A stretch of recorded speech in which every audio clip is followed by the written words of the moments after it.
Hey everybody, Matt here with Free Ride Bike Repair, and just wanted to address a question that I've been getting an awful lot lately, and that is, what do you think about e-bikes and where should I get one and what do I need to know before I buy one?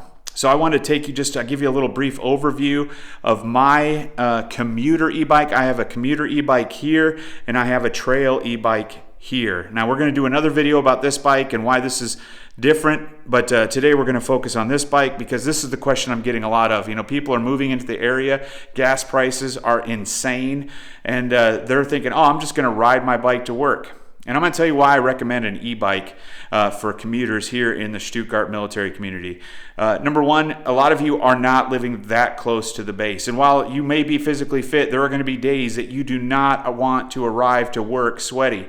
And so an e-bike is a good option. Another thing that you're considering is probably, hey, I can go to work and I can stay fit. Now let me tell you something, an e-bike is not a bike that runs itself. You still have to pedal it. That said, you also have a little controller here on the top of the bike that you have to, let me just turn it on real quick, that you get to set the levels of assistance, okay? And it goes by percentage. So you can see here, this is the minimum eco, which, you know, it compensates for a little bit more than the extra weight of the bike. You have touring, you have sport or automatic mode, and then you have turbo, which is the most the bike is going to assist you the whole time. Now, let's say you're going to work and you don't want to get there all sweaty. You've got a meeting you've got to be at. You don't want to be a mess. You can just put it on turbo or even one step down automatic mode, and you'll arrive to work pretty comfortable.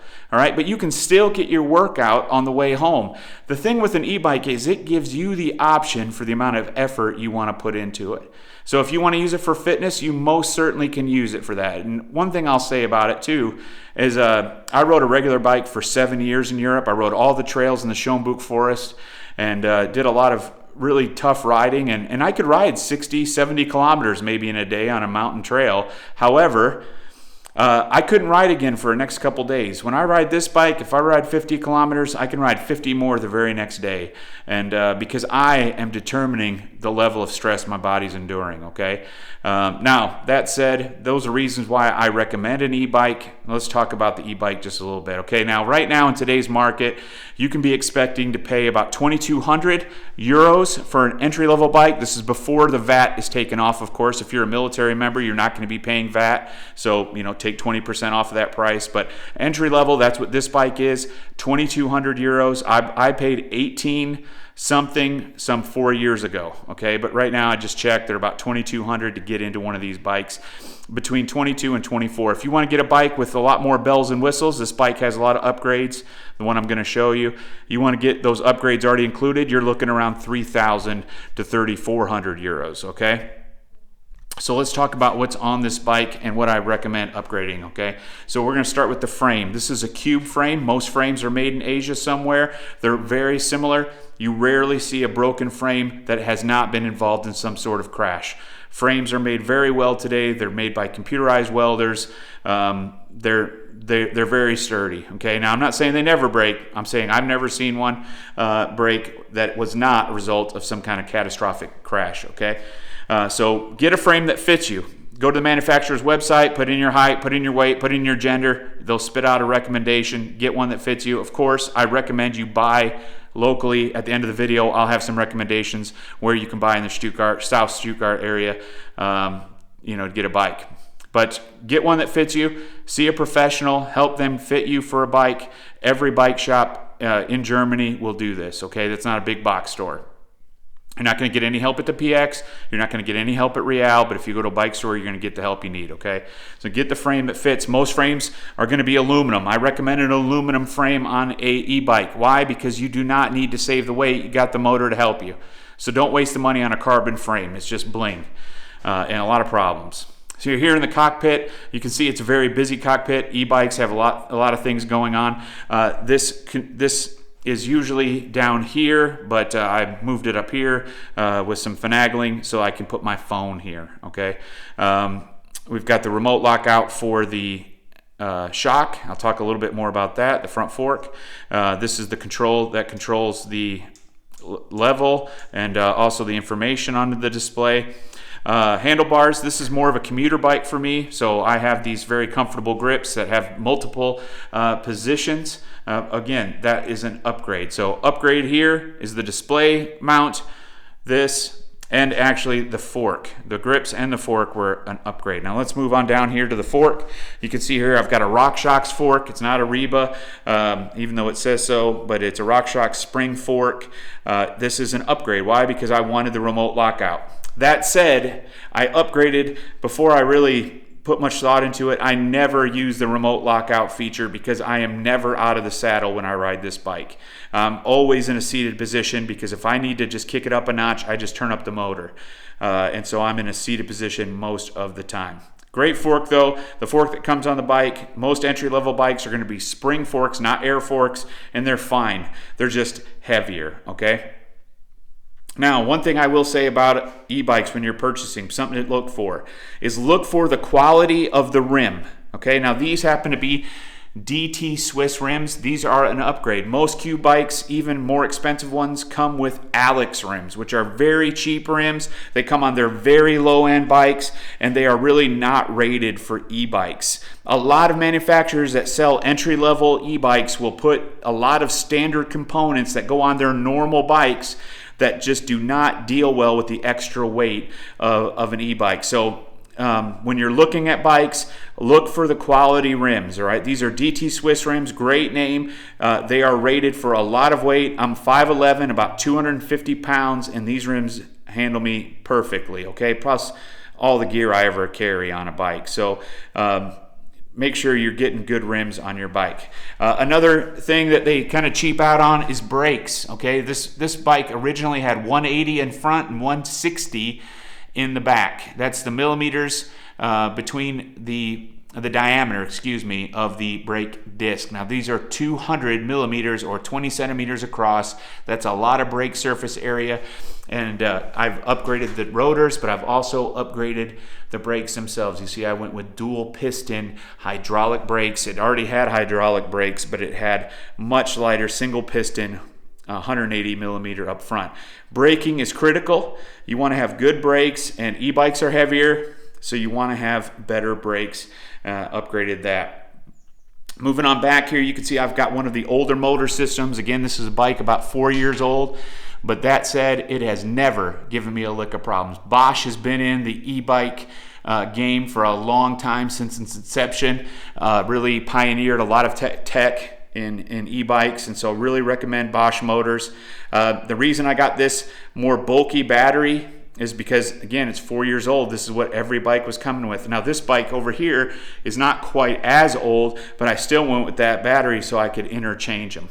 Okay, so you might want to think about that if you're buying more than one e-bike. Are the batteries interchangeable? A lot of times now, the bikes are going to have the battery built into the frame somehow, a little bit more than this one even, and they might even be in the down tube. Pay attention to that. There are different capacities of batteries, so sometimes to fit the bike, fit the battery in the tube of the bike and keep the price point down, they lower the capacity of the battery. I recommend a battery that's rated 500 or higher, okay, in Bosch terms. There's other terms for other manufacturers, but I recommend the 500. They sell 400 as well. It's just going to have a little bit less capacity. This battery will get me over 75 kilometers easily in eco mode and well over 50 in touring mode, okay?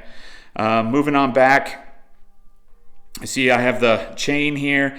This is an e-bike chain as well. A lot of times these bikes are going to come with standard chains.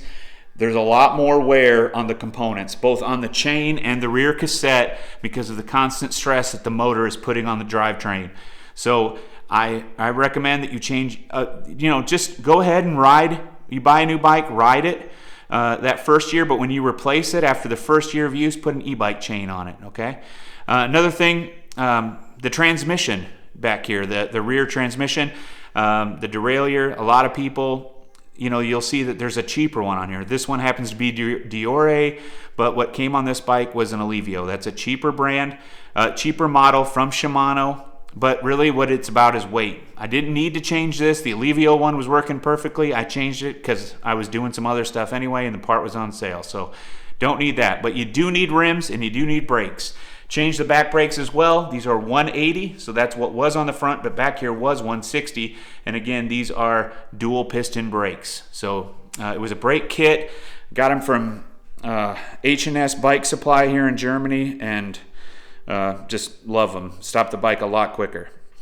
A lot of times they're going to come with racks on the back. Now, this is one thing. If you're going to use this bike as a commuter, I've noticed that some manufacturers are eliminating the rack mount bosses in the seat stay. And that's because they want to sell you their proprietary rack system. Now, I got this bike a while ago. Didn't have that problem, but pay attention to that if that's important to you. You already have a rack system you like. I really love this MTX system from Toe Peak. Lots of advantages to it. So I wanted to make sure I could put my own on there, and it had the bosses. So, but make sure if that's something you're interested in, it has those available to you.